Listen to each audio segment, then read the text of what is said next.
Hello everyone, welcome back team intuition. मैं हूं दीपक शर्मा। आज की इस वीडियो में हम लोग बात करने वाले हैं एनपीओ के बारे में। सर एनपीओ के बारे में सर क्यों बात करने वाले हैं? क्योंकि एनपीओ जो चैप्टर है वो 10 नंबर के क्वेश्चन को कवर कर रहा है। टोटल 10 नंबर पूरा का पूरा कवर कर रहा है। इसलिए हम लोग पहले फर्स्ट ऑफ ऑल किसके बारे में बात करने वाले हैं? सर एनपीओ के बारे में बात करने वाले हैं। ये चैप्टर आपका टोटल 10 मार्क्स का आ रहा है। सर कितने मार्क्स के आ रहे हैं? सर 10 मार्क्स ये चैप्टर आपके प्रॉपरली आ रहे हैं। ठीक, तो यहाँ पर आपको क्या करना है कि 10 मार्क्स का ये चैप्टर आपका आ रहा है। ये 10 नंबर जो आपको मिलना है बहुत आसानी के साथ मिल सकता है, क्योंकि इस 10 नंबर में 3 तरीके के क्वेश्चन आने वाले हैं। एक क्वेश्चन आपका 5 नंबर का आ रहा है, दूसरा क्वेश्चन आपका 3 नंबर का आ रहा है और तीसरा क्वेश्चन आपका 2 नंबर का आ रहा है। बहरहाल पहली बार पहले जो पुराने पैटर्न पे था, ठीक है, पहले 6 नंबर का एक क्वेश्चन था या 3 नंबर का और 1 नंबर का, लेकिन इस बार बदल गया माहौल। माहौल में क्या है, इस बार 5 नंबर का एक क्वेश्चन है जो इनकम एक्सपेंडिचर से उम्मीद करता हूँ आएगा। ठीक है, उसके बाद अपना 3 नंबर का क्वेश्चन है जैसे सब्सक्रिप्शन वगैरह हो गया। ठीक है, और 2 नंबर का भी एक छोटा सा क्वेश्चन है, फंड वगैरह निकालने के लिए आ सकता है। ठीक, तो एनपीओ के बारे में चलिए स्टार्ट करते हैं, बताते हैं एनपीओ क्या है। Sir NPO not for profit organisation, ऐसी ऑर्गेनाइजेशन जो पैसों के लिए नहीं काम करेगी। ठीक है, मतलब वो पैसों के लिए नहीं काम करेगी। आज तक आप यही जानते हैं कि एनपीओ का मतलब क्या होता है, ऐसी ऑर्गेनाइजेशन जो पैसे के लिए काम ना कर रही हो। लेकिन बेसिकली बात बता दूं आपको, तो एनपीओ और पीओ के अंदर दो चीज़ें आती हैं। चलिए देखते हैं। एनपीओ के दो पार्ट्स हैं, एक होता है पीओ जिसे बोलते हैं प्रॉफिट ऑर्गेनाइजेशन, और एक होता है एनपीओ, एक होता है नॉन प्रॉफिट ऑर्गेनाइजेशन। दो तरीके का ऑर्गेनाइजेशन काम करती है। एक एक क्या होती है? Profit organisation. प्रॉफिट ऑर्गेनाइजेशन का काम क्या होता है? वो अपने प्रॉफिट को क्या करती है, हर वक्त मैक्सिमम करने की कोशिश करती है कि जितना ज़्यादा हो सके, जितना मैक्सिमम हो सके उतने अपने प्रॉफिट को हम इंक्रीज कर लें। बट जो एनपीओ होता है वो क्या करती है, वो प्रॉफिट को इंक्रीज नहीं करती, क्योंकि वो प्रॉफिट एंड लॉस में ट्रीट ही नहीं करती है। पीओ जो होता है वो क्या ट्रीट करता है? पीओ ट्रीट करता है आपका पीएल में, मतलब प्रॉफिट एंड लॉस में ट्रीट करता है। बट जो एनपीओ होता है वो पीएल, जो एनपीओ होता है ये प्रॉफिट एंड लॉस में ट्रीट करके ये ट्रीट करता है सरप्लस और डेफिसिट में। ठीक, सरप्लस और डेफिसिट में ये ट्रीट करता है। ठीक है, तो आपको यहाँ पर दो चीज़ों का देखो, इनके बीच का अगर आप डिफरेंस समझ जाएंगे चैप्टर आसान हो जाएगा। ठीक है, तो एनपीओ के अंदर दो पार्ट है, एक पीओ है और एक एनपीओ है। पीओ जो होता है वो अपने प्रॉफिट को हर वक्त मैक्सिमम करने की सोचता है, क्योंकि बिजनेस हर वक्त क्या करता है, प्रॉफिट को मैक्सिमम करता है।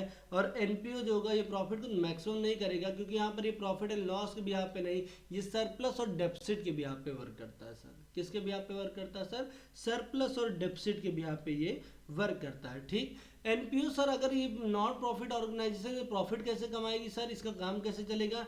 तो अगर आप देखिए, जैसे इंडिया की सबसे बड़ी ट्रस्ट है बालाजी ट्रस्ट। बालाजी ट्रस्ट अगर आप जानते हो, सुने हो, बालाजी ट्रस्ट है, ये क्या करती है? ये ट्रस्ट है सर, इसके अंदर जो पैसा आ रहा है, ठीक है, वो इसका क्या है, एक इनकम का सोर्स है। सर पैसा आ रहा है ना, स्कूल की फीस, स्कूल आप जाते हैं ना, अभी आप स्कूल लाइफ में ही हैं। ठीक है, स्कूल आप जाते हैं, कॉलेजेस आप जाते हैं। ठीक है, वहाँ पर क्या होता है आपसे, जो ये सब ऑर्गेनाइजेशन क्या है, ये एनपीओ वाली है। कैसी organisation? Not for profit organisation है। ये प्रॉफिट के लिए काम नहीं करती सर, ये सरप्लस और डेफिसिट के लिए काम करती है। सर किसके लिए काम करती है? सर ये सरप्लस और डेफिसिट के लिए काम करती हैं। ये profit organisation profit and loss को ये मेंटेन नहीं करती हैं। सर अब बहुत सारे बच्चे होंगे, अरे सर ये जो है क्या नाम है, सरप्लस क्या होता है, डेफिसिट क्या होता है? तो सबसे पहली बात जानिए कि पीओ क्या होगा आपका। जो पीओ होगा, पीओ के अंदर आएगा प्रॉफिट, ठीक है, और आएगा दूसरी चीज लॉस। वहीं पर एनपीओ के अंदर, ये पीओ के अंदर आएगा प्रॉफिट ऑर्गेनाइजेशन के अंदर। ठीक, वही एनपीओ के अंदर क्या आ जाएगा, सरप्लस। प्रॉफिट के बजाय क्या लिखेंगे? सरप्लस लिखेंगे। और क्या लिखेंगे सर? यहाँ लिखेंगे डेफिसिट। ठीक, सरप्लस और डेफिसिट का यहाँ पर हम लोग यूज करेंगे। ठीक, इतनी बात आपको समझ में आई।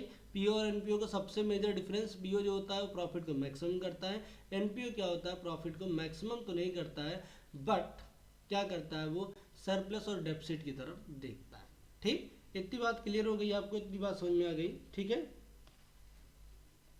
ठीक है, इतनी बात क्लियर है। अब आगे बात करते हैं कि किस तरीके से सरप्लस और डेफिसिट हो सकता है। ठीक, तो चलिए देखते हैं। जैसे मान लीजिए मिस्टर रामलाल हूँ, ठीक, मिस्टर रामलाल हूँ, ठीक है, मैं एक एग्जांपल दे रहा हूँ इसे आपको। मिस्टर राम हो, ठीक है, उनके बॉस मिस्टर बी, ठीक है, उनके बॉस ने क्या किया, राम को 1,000 रुपये दिया, कहा रखे रहो, ये पैसा मैं तुमसे कल लूँगा, ये पैसा तुमसे मैं कल ले लूँगा, आज तुम 1,000 रखे रहो। तो मिस्टर रामलाल चले आते हैं अपने घर मुस्कुराते हुए, ठीक, ये अपने घर आ गए। इनका एक लड़का था छोटू, ठीक है, इनका एक लड़का था छोटू।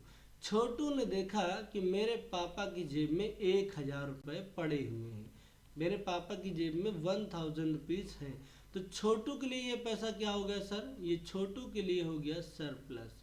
क्या हो गया सर, ये हो गया छोटू के लिए सरप्लस हो गया। क्यों, क्योंकि छोटू के अकॉर्डिंग क्या हो गया, ये 1,000 रुपये एक्स्ट्रा पापा के जेब में पड़े हुए हैं, तो छोटू के पॉइंट ऑफ व्यू से क्या हो गया सर, छोटू के पॉइंट ऑफ व्यू से हो गया ये सरप्लस। ठीक, कैसे हुआ, क्योंकि अगर ये पैसा जो है क्या नाम है, क्योंकि छोटू के पापा का पैसा नहीं है, मिस्टर राम का पैसा नहीं है, ये उनके बॉस का पैसा है, मिस्टर बी का पैसा है, जो राम के पास पड़ा हुआ है, ठीक है, राम के पास पड़ा हुआ, बट जो छोटू था उसने सोचा ये पैसा मेरे पिताजी का है, और उसके अकॉर्डिंग क्या हो गया, वो पैसा उसके लिए क्या हो गया, सरप्लस हो गया।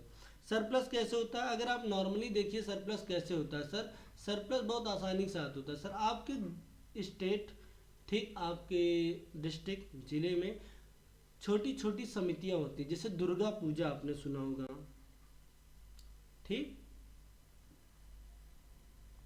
दुर्गा पूजा, ठीक, दुर्गा पूजा लगती है आपके यहाँ, ठीक है, गणपति गणेश चतुर्थी के टाइम पे मूर्तियां बैठाई जाती है, उनकी समिति होती है सर। उनकी समिति क्या करती है सर, उनकी समिति का काम ये होता है, जैसे उन्होंने क्या किया, 5 लाख रुपए पूरे मोहल्ले से इकट्ठे कर लिए, मान लो, ठीक है, 5 लाख रुपए उन्होंने क्या किया, पूरे मोहल्ले से इकट्ठे किया, और उन्होंने खर्चा कितना किया, सिर्फ 4 लाख रुपए खर्चा किया।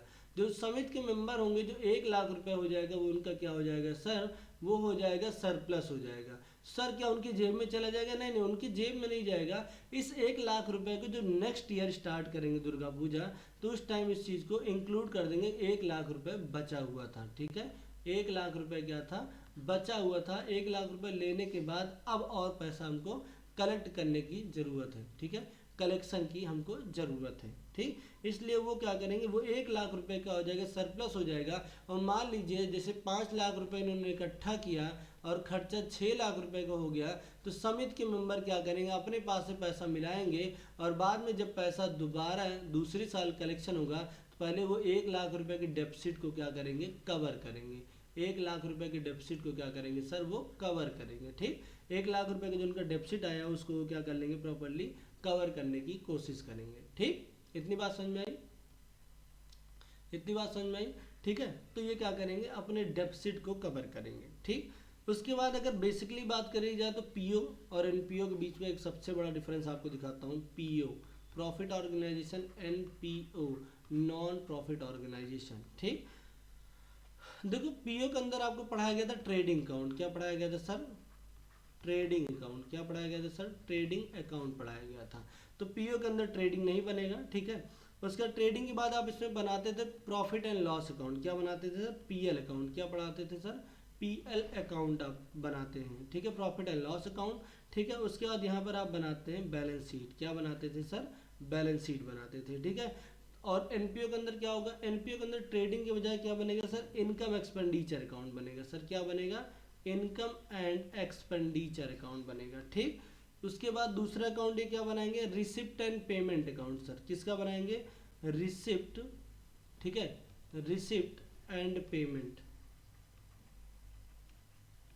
रिसिप्ट एंड पेमेंट अकाउंट, ठीक। बैलेंस शीट आखिरी में यहाँ पर भी बनेगी, कॉमन है बैलेंस शीट, ठीक है। यहाँ पर बैलेंस शीट में आप क्या फाइंड आउट करते थे सर, यहाँ पर आप फाइंड आउट करते थे बैलेंस शीट के अंदर कैपिटल, यहाँ पर आप फाइंड आउट करेंगे कैपिटल फंड, क्या निकालेंगे सर, कैपिटल फंड निकालेंगे, ठीक है। इतना मेजर सा यहाँ पर छोटा सा डिफरेंस होगा, कैपिटल फंड को क्या कर देंगे, ऐड कर देंगे, ठीक। इतनी बात समझ में आई, हाँ क्लियर है।